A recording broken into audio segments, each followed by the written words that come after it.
the 24th of May, Rabbi Furst, Mishna Berura. Okay, we're recording. Hi. Good morning again. This is Rabbi Shlomo Furst Yeshiva Tzalmanapshi here in Shalim, care of Zoom. We are now in our second shir in the morning. We're learning Hilchos Yom Tov in the Mishnah Berura, Siman Tov Tzadi Hey. And we're about to learn the Mechaber in Siv Beis. Yeah, Siv Beis in the Mechaber. Who would like to begin reading?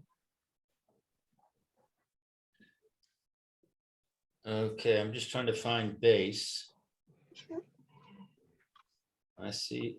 Mechaber, base. Yeah. Okay. No, that's not it.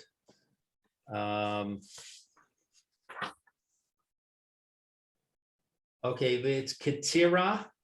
Right, that's it. Okay, you want to read, Aaron, or you want me to read?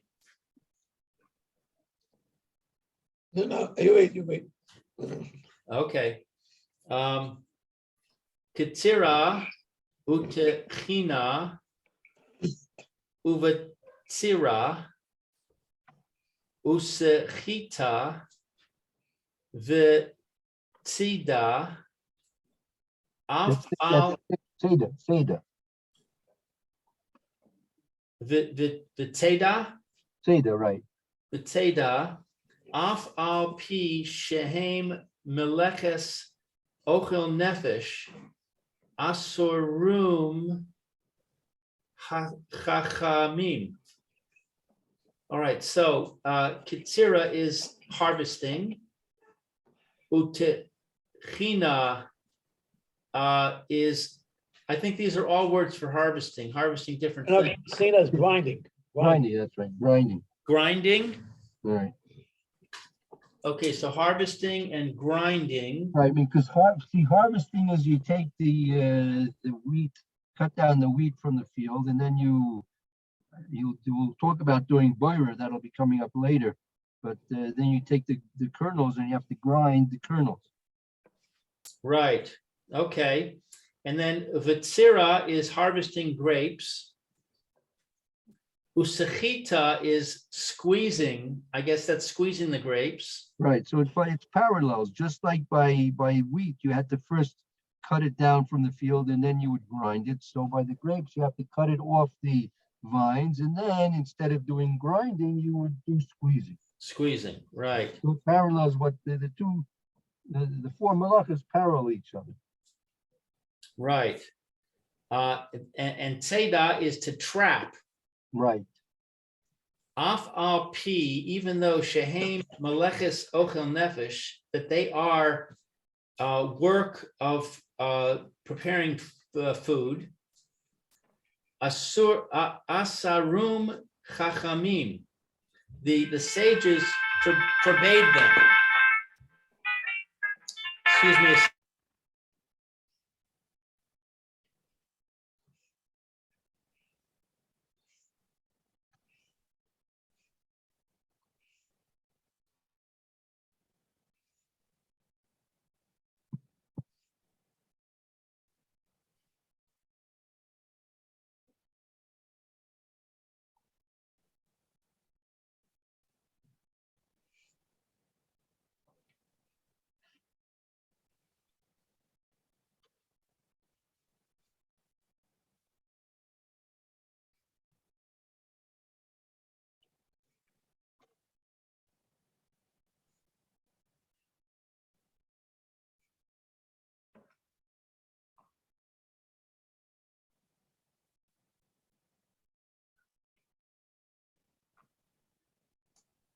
Okay, I don't know what's going on. Somebody's calling me. They're speaking Hebrew.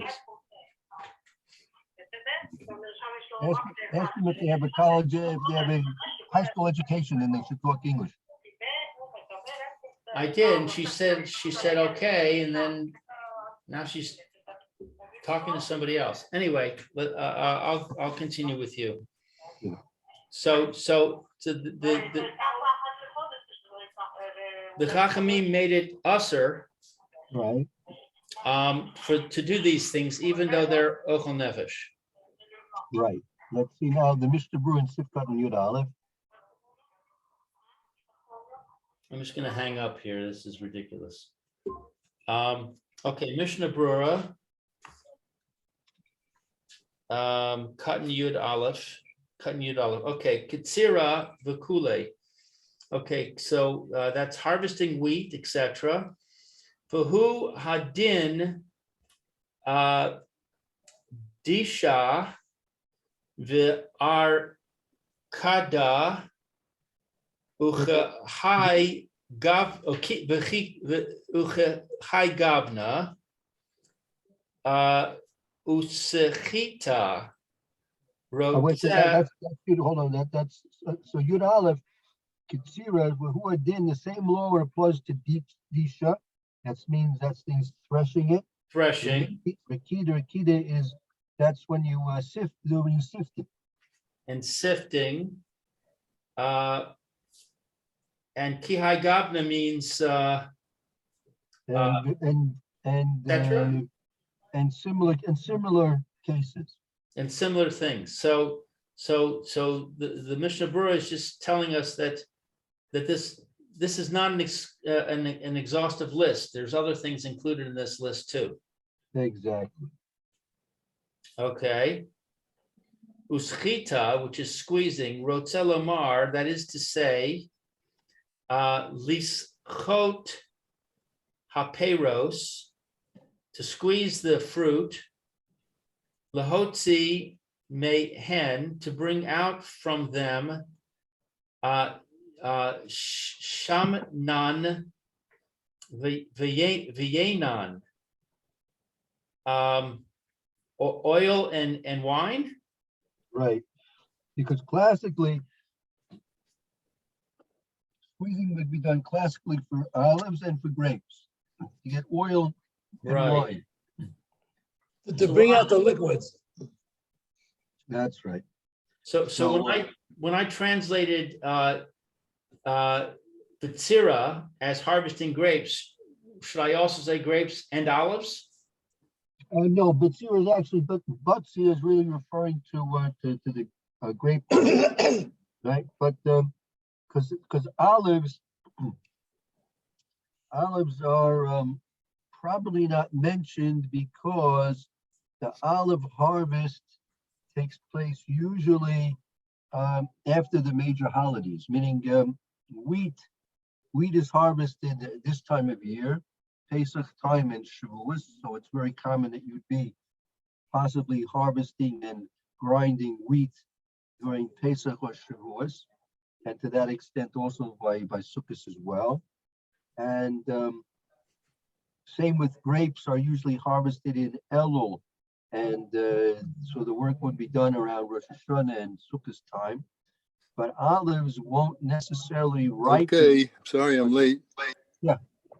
Okay, good, Barry. We're in Tav Tzadi Hay in Sif Base, right? But olives in general won't necessarily be ready to ripen enough that you should squeeze them until after Sukkot, perhaps. When the olives, the wheat, you know, I think my about voice.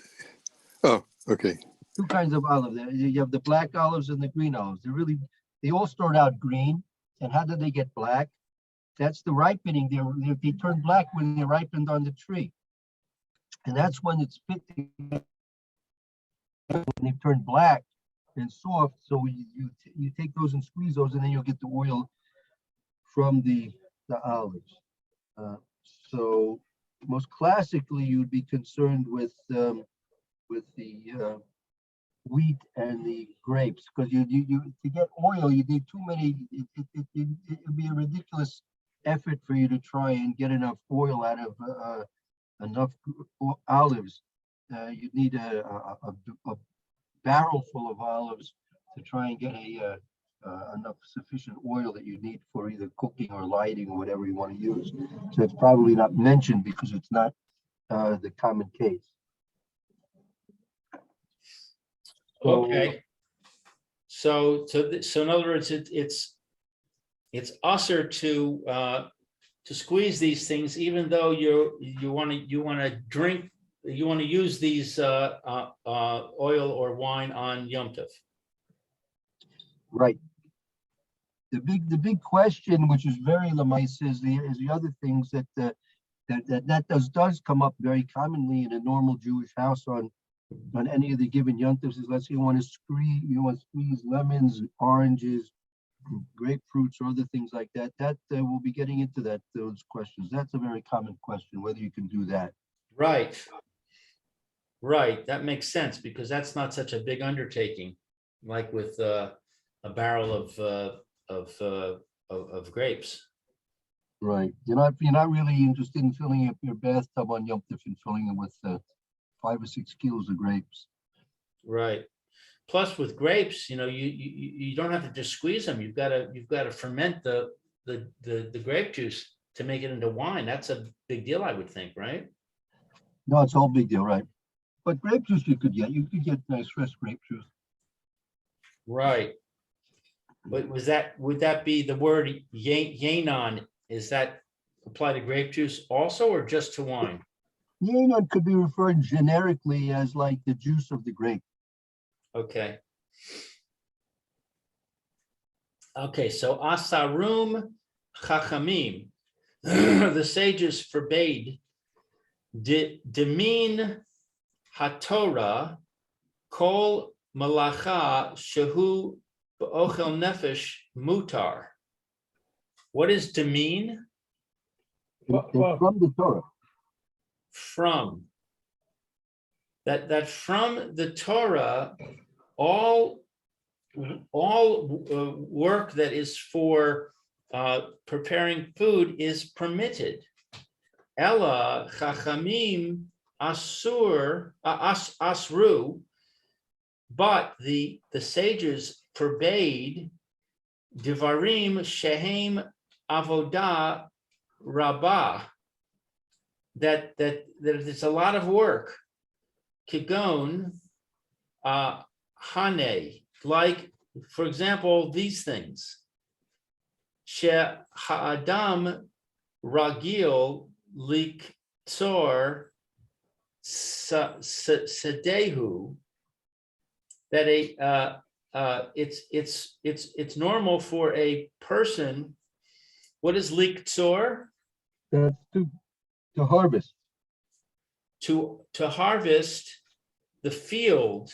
Right. A person harvests the whole field. He doesn't just go out and decide to take down 2 or 3, 5, 6, 10 stalks of wheat, right? But he's gonna harvest. He's gonna harvest the whole field at one time, which is a tremendous amount of work. You need machines to do that in our time. Or if you didn't have machines, you'd have, like we were learning with Ruth, you'd have a whole battalion of people going out there and doing the harvest. Right. V'liktzor karmo, or to harvest his vineyard. Ke'echad. Meaning it would all be done at one time. It will be the whole vineyard or the whole field will be done together at one time.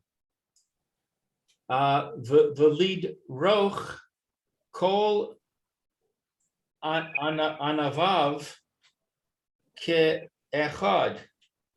Although I'm sorry, I see we've run out of time. Oi. Yeah, we've gone over time. So let's stop. We'll stop here. We'll continue. We'll continue on. 1 minute, Yaakov. We'll continue on tomorrow. Okay, we'll pick this up and do this again tomorrow. Okay, Lou. Okay. Thank you, Rabbi. All right, Thank you, Barry. Thank you, Aaron. Everyone have a good day. See you tomorrow. Okay. See you, Barry. Have a good day.